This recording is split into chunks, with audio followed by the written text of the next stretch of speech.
We read voters a series of words and phrases about the candidates to see who they applied to more. And again, on understanding foreign policy problems, McCain by 26. Right kind of experience to be president, McCain by 23. Strong leader tied. Now, let me just stop on right kind of experience. General election voters tend to be more oriented towards experience than primary voters who want change, but that being said, we know this is a change election.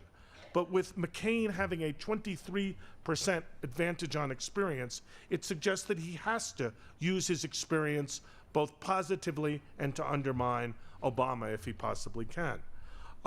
In terms of being in touch with the people, Obama has a substantial lead, 23 points. Having doubts about some of the people he's associated with in the past, a 23% disadvantage for Obama, and understanding our domestic problems, an 8% advantage for Obama. So while Obama is clearly perceived as being more in touch and having more understanding, doubts about the Reverend Wright and other associations of Barack Obama remain quite prominent. We read arguments about Obama to the electorate and asked whether they were convincing reasons to vote for him. The top reason, not surprising, was fresh ideas and leadership. Ending isolation in the world, alternative energy. Those were the top reasons, followed by fighting the war on terror, unifying America, and getting America out of Iraq. So Iraq is down there at the bottom of the list. The top of the list, as I said, was leadership ideas, bringing America into the world and in a better way, and developing alternative energy sources. The horse race didn't move. We repeated the horse race after the positive arguments, and Obama, who'd been ahead by 5 points initially, was ahead by 6 points. So that suggests to me that there's not a lot of play in this election. The electorate is not swinging dramatically. We made good arguments for Obama. He goes from 5 to 6 points up, not much change. We then read arguments against Obama. He opposes free trade and supports labor unions that are, and then is thus beholden to special interests, supports tax increases. Too close to Reverend Wright and other anti-American figures, and too much of a liberal elitist who's out of touch. Those are the top reasons. Then his support for the deficit, support for social programs will increase the deficit, increase taxes, and he's too young and inexperienced. The horse race, after those arguments, which mirror what I've already talked about, goes down to 3 points. So the 6 points tightens to 3. Now he stays ahead after the negative arguments, but the horse race is within the margin of error. So it remains a very close race. The top arguments for McCain, war hero, which we know, but the second best argument is one he hasn't articulated. A reformer, crusader against waste, cut government and pork barrel spending, eliminate earmarks. So again, hasn't made that argument, and the second one is on Iraq. He'll enhance security and promote U.S. interests.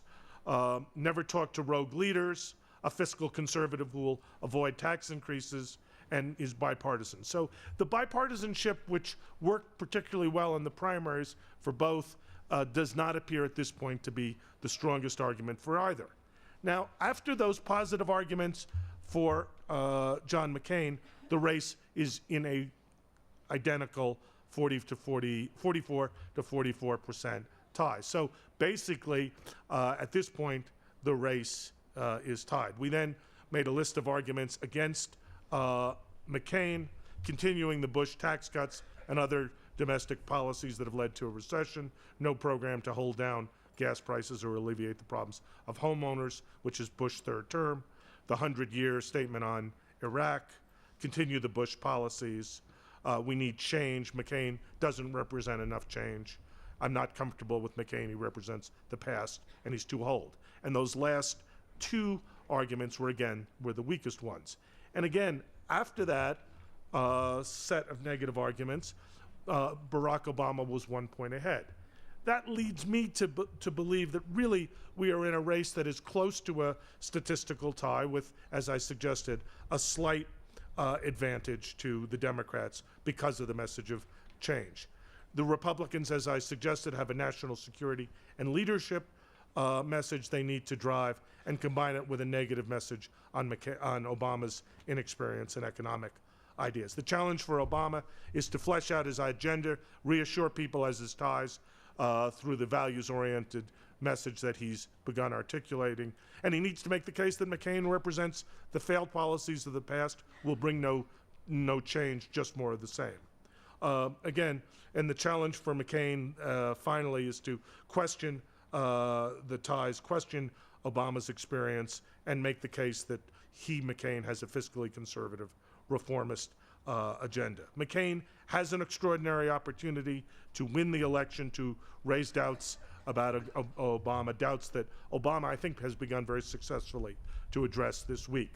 So in short, I would say that there is a narrow advantage for Barack Obama, but if there is anything that I've taken from the poll that is surprising, is how much potential there is for John McCain, potential that has not yet been realized. But that being said, I would have to conclude and leave you with the notion that the Obama campaign has been far more successful to date in driving its message than McCain.